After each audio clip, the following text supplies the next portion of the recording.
যেমন ধরেন number system থেকে আমরা যখন গ্রেডিং সিস্টেমে আসলাম, অনেকে দেখবেন টোটাল নাম্বারে এগিয়ে আছে কিন্তু গ্রেড পিছনে, গ্রেড কম। কেন?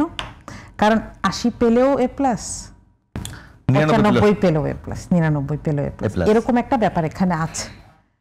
এবং খেয়াল করেন, একজন তার আসন থেকে 40% ভোট পেলেন, বাকিরা কেউ 40% পায় নাই, ভাগ হয়ে গেছে, বাকি 60%, কেউ 40-র উপরে আসে নাই, সে নির্বাচিত হয়ে আসলো।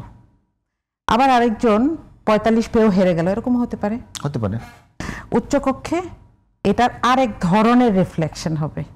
আমরা এখনো জানি না, আমরা আন্দাজ করতেই পারি যে উচ্চকক্ষে এখন পর্যন্ত বাংলাদেশের যে ইতিহাস, নির্বাচনের ইতিহাস, রেকর্ডে 40%-এর বেশি যাওয়া লাগেনি কাউকে সরকার গঠন করতে। বিএনপি যেবার 200-র উপরে সিট পেয়েছে, ওইবারও দেখা গেছে যে তারা 41% ভোট পেয়েছে, রাইট? তাই তো? তার মানে 200 সিট আপনি পেলেন, নিম্নকক্ষে ভোট পেয়েছেন 40%, উচ্চকক্ষে আপনার সিট 40টা। কিন্তু আবার উচ্চকক্ষের একটা ব্যাপার আছে, তার মানে সরকার আসলে যারা সরকার গঠন করছে তাদের মানে আসলে ক্ষমতাটা একেবারে লিমিটেড হয়ে গেল না? সেটার কি দরকার নাই? সেটার দরকার আছে, সেটার দরকার আছে। এটা সবচেয়ে বড় প্রশ্ন। সরকার পরিচালনা করার ক্ষেত্রে কি বড় ধরনের সমস্যা হবে না? দেখেন, সরকার পরিচালনা বলতে আপা খুব সুন্দর করে বলছিলেন যে সরকার পরিচালনা বলতে এখন আমরা কি বুঝি? আমার ভাই এমপি হয়েছে, তো আমি ওর ওই যে ট্যাক্স ফ্রি দিয়ে একটা গাড়ি আনলাম। আমার ভাই এমপি হয়েছে, এলাকার সবগুলো টেন্ডার আমি পাবো, তাই তো? কিন্তু এটা হওয়ারই কথা না। তাহলে এই জায়গাগুলোতে কি সীমাবদ্ধতা কিংবা এই যে ক্ষমতার অপব্যবহারের একটা বহুল প্রচলন, এটা বন্ধ হওয়া দরকার না? আরেকটা ব্যাপার বলি, উচ্চকক্ষে কিন্তু পার্সেন্টেজ পাচ্ছেন, কিন্তু দলগুলো মানুষগুলোকে চুজ করবে। এটা কিন্তু একটা চমৎকার সুযোগ। আপনি দেখেন, আপনার কাছে কি মনে, আমি এরপরে প্রশ্ন করতাম যে আপনার কাছে কি, আপনি কিছুক্ষণ আগে বললেন যে বাংলাদেশে খুব রিসেন্টলি আমরা প্রার্থী মনোনয়ন দিয়েছে অনেকগুলো রাজনৈতিক দল, মানে যার পরে তো অনেক বেশি আন্দোলন হয়েছে, মিছিল হয়েছে, মিটিং হয়েছে, রাস্তাতে টার পড়ানো হয়েছে, এবং আমরা অনেকগুলো পত্রিকা রিপোর্টও হয়েছে। আপনার কাছে কি মনে হয় যে যেই রাজনৈতিক দলগুলো নিম্নকক্ষে একেবারে সমাজের এক প্রকার বিচ্ছিন্ন অনেক মানুষকে মনোনয়ন দিচ্ছে, তারা উচ্চকক্ষে অনেক বেশি সুশীল কিংবা শিক্ষিত কিংবা খুব বেশি এক্সপার্ট তাদেরকে মনোনয়ন দেবে? দল তো একটাই। আচ্ছা, আসছি এখানে, কিন্তু একটা সুযোগ দেখেন, আমরা আগে সম্ভাবনাগুলো দেখব। এমন অভিযোগ রাজনৈতিক দলগুলোর বিরুদ্ধে আসবে যে একটা সময় যখন নিশ্চিত উচ্চকক্ষের সদস্য নিম্নকক্ষের মনোনয়ন বিক্রি করতে, যেখানে কোটি টাকা, শত কোটি টাকার খেলার অভিযোগ আসছে, তাহলে উচ্চকক্ষের নিশ্চিত এমপি, জি অবশ্যই, সেখানে তো হাজার কোটি টাকার প্রশ্ন আসতে পারে। এটা নিয়ে আমি একটু পরে আসছি। আমি যদি বলি যে you can choose the people, where you can choose the people, আপনি কিন্তু নিম্নকক্ষে এটা চাইলেও পারছেন না, যেটা আমি একটু আগে বলছিলাম যে আপনাকে একটা চিন্তা করতে হচ্ছে যে সে জিতে আসতে পারবে কিনা, তার এলাকায় পরিচিতি আছে কিনা। আপনি বিএনপির মতন একটা দলকে দেখেন, অনেককে মন খারাপ করিয়ে তাদেরকে কি করতে হয়েছে, অনেককে মনোনয়ন দেওয়া যায় নাই, তাই না? অনেক নারীকে 5% দেওয়ার কথা, কিন্তু বিএনপির মতন একটা প্রতিষ্ঠিত দলই সেটা করতে পারছে না। কিন্তু এই ঘাটতিটা, আসছি, এই ঘাটতিটা উচ্চকক্ষে পূরণ করা যাবে। এই যে চেক অ্যান্ড ব্যালেন্সের কথা বলছেন, আপনি দেখেন নারীর চোখে আইনকে দেখার কিন্তু কেউ থাকে না। সংসদে যারা নারী থাকেন তাদেরকে আমরা খোটা দেই যে তারা হচ্ছেন 50 গয়না। হ্যাঁ, ওইটা ছিল এক্স্যাক্টলি। কিন্তু উচ্চকক্ষে যখন এমন এমপিও ছিল, হ্যাঁ, এটা নিয়ে তো আমরা একটা কথা বলছিলাম, রাইট? তো তাহলে আপনি যখন উচ্চকক্ষে নারীকে নিয়ে আসবেন, যে নারী ভেটো দিলে একটা আইন পাস হবে না, তখন কিন্তু এটা একটা এম্পাওয়ারমেন্টের একটা টুল হিসেবে কাজ করা যাবে। এখন আমি এগুলো সব বলছি আইডিয়াল প্র্যাকটিস। হ্যাঁ, আপনি যেটা বলছিলেন, হ্যাঁ, বাংলাদেশের মতন দেশে আমরা যদি এই যে বাকি জিনিসগুলো বন্ধ করতে পারি, যে মনোনয়ন বাণিজ্য হবে না। কেন মনোনয়ন বাণিজ্য হয় জানেন? বাংলাদেশের দলগুলোর মধ্যে দুইটা ধরন আছে। একটা দল ইনভেস্টমেন্ট অ্যান্ড প্রফিট, এই সাইকেলে চলে। ওরা নির্বাচনে কেন খরচ করে? একজন ব্যক্তি কেন খরচ করে? যে সে জিতলে পরে এটা উঠায় নিয়ে আসবে। সে একটা 20 কোটি টাকার টেন্ডার নেবে, সেটাকে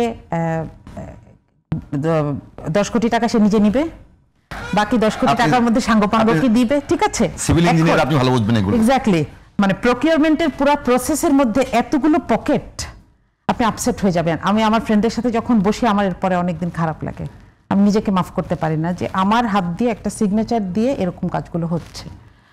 কিন্তু যখন আপনি দলগুলোর থেকে এই জিনিসটা উঠিয়ে দিবেন যে এইভাবে কাজ হবে না, তুমি এমপি হলে তোমার কোনো প্রফিট নাই, তোমার শুধু কাজ করতে হবে।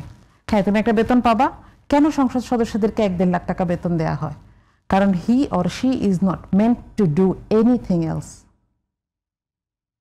সে এখানে এই কাজ করবে। আপনি যদি তাকে বলেন, দলগুলো যদি বলে যে এমপি হলে তোমার আর কোনো লাভ নেই, তুমি একটা বাসা পাবা যেন তোমার আসা যাওয়ায় সুবিধা হয়, এবং তুমি এখানে এসে এমন কিছু কাজ করতে হবে যেগুলো দেশের মানুষের কাজে লাগবে, এখানে কোনো লাভ নাই ওই বেতনটা ছাড়া, তাহলে দেখবেন অটোমেটিক এখানে একটা স্ক্রিনিং হয়ে যাচ্ছে, তখনই মনোনয়ন বাণিজ্যটাও উঠে যাবে।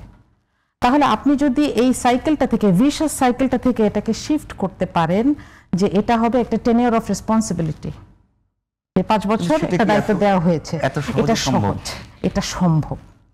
এবং আপনি যদি বলেন যে এটা সম্ভব কিনা, আমরা 24-এর আগে ভাবতাম এটা অনেক কিছু সম্ভব কিনা, আমি তাই না? বলি যে আপনি যে মানে এখানকার প্রসেসটার কথা বলেছেন, সাইকেলটার কথা বলেছেন, যে ইনভেস্টমেন্ট এবং প্রফিট, তাই তো? আমরা ধরে নেই যে জামায়াত ইসলামী চর্চাটা করে না, এবং আমরা দেখেছি করে না।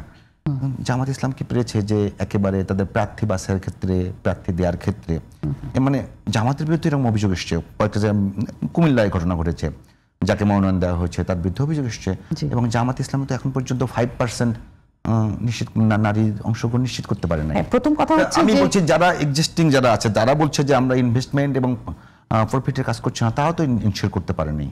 আচ্ছা, প্রথম কথা হচ্ছে জামাত এখনো সবগুলো ঘোষণা করে নাই, তো আমি অপেক্ষা করব 5% নারী আসে কিনা সেটা দেখার জন্য। আর যদি নাও আসে, আপনি জানেন যে যেই জোটগুলোর সাথে কাজ করছে এখন জামাত, তাদের সবার এই জায়গায় এক এক ধরনের মত থাকতে পারে, কারণ নারীকে একটা এক্সপোজ জায়গায় দেখার পেছনে অনেক ধরনের মতামত আছে, আপনি জানেন। যেখানে বিএনপিকেই এই সোশ্যাল প্রেশারটাকে ইগনোর করা সম্ভব হয় নাই, সেখানে জামাতের জন্য এটা আরেকটু কঠিন। আমি বলছি না অসম্ভব, হয়তো আসতে পারে। তো সেইটা মাথায় রেখে যদি চিন্তা করি, হ্যাঁ, দ্বিমতের সুযোগ আছে। জামাত কিন্তু ভেতরে ভেতরে প্রচণ্ড গণতান্ত্রিক একটা দল। আপনি দেখেছেন কিছুদিন আগে আমির নির্বাচন হয়েছে, সেখানে যে ভোটটা হয় সেটা প্রত্যক্ষ এবং গোপন ভোট হয়, সেটা 100% স্বচ্ছ হয়, হ্যাঁ, এবং সেটার পরে একজন আমির নির্বাচিত হন। এটা শুধু একটা চেয়ারের জন্য, একদম লো লেভেল থেকে যদি শুরু করেন, একদম তৃণমূল থেকে এইভাবেই নেতা নির্বাচন হচ্ছে। সেটা কি এক প্রকার মানে চীনের সমাজতান্ত্রিক দলের মতো? দেখেন, আদর্শিক দলগুলোর মধ্যে অনেক ধরনের মিল থাকতে পারে। তাহলে কি আমরা বলবো যে দল দিয়েও তো অনেক সময় মানে স্বৈরাচারী পন্থা কায়েম করা সম্ভব, স্বতন্ত্র কায়েম করা সম্ভব? আপনি মানে যদি আপনি যে বাকশালের আইডিয়াটা, জি জি, ওটা তো জামাত অলরেডি এটাকে চেক করার জন্য ঘোষণা দিয়েছে বা চেয়েছে যে দলীয় প্রধান এবং সংসদীয় দলের প্রধান একজন হবেন না, কারণ তখন এমপিরা বাধ্য হয়ে যায়। জামাতের যে ভোটিং প্রক্রিয়া, জামাতের যে নেতা নির্বাচনের প্রক্রিয়া, সেখানে কি আমাদের গণমাধ্যমদের অবাধ প্রবেশের সুযোগ আছে? ভোটটা চেয়েছে কিনা আমি জানি না, কিন্তু চাইলে সম্ভবত প্রকাশ করার কোনো বাধা নেই, সাংগঠনিকভাবে কোনো বাধা নেই। আপনারা চাইতে পারেন, একটা চিঠি লিখতে পারেন অবশ্যই। বিএনপির যেখানে একটা ইউনিয়ন কাউন্সিল হলে কিংবা সেখানে গণমাধ্যম যায়, বিশেষ একটা উৎসব হচ্ছে, ভোট চাচ্ছে, ঠিক আছে, জামাত ওইটা করে না, জামাত কেউ প্রার্থী হয় না, বাট সেটা দেখবার জন্য তো সেখানে খুব বেশি ওই, আমি আবারও বলছি যে চীনের সমাজতান্ত্রিক দলের মতো মানে দলের বিরুদ্ধে কোনো মত দেওয়া যাবে না, এইরকম কিনা? ওরকম হলে তো আপনি ওই যে একটা জায়গায় একটা সিটে একজনকে মনোনয়ন দেওয়া হয়েছে, অন্য কেউ বলছে যে না ওনাকে চাই না, এই কথাগুলো শুনতেন না, এটা আছে। তবে একটা জিনিস আপনাকে আমি গ্যারান্টি দিতে পারি, যেখানে মারামারি খুনোখুনি হবে না, কারণ এখানে পয়সা নাই।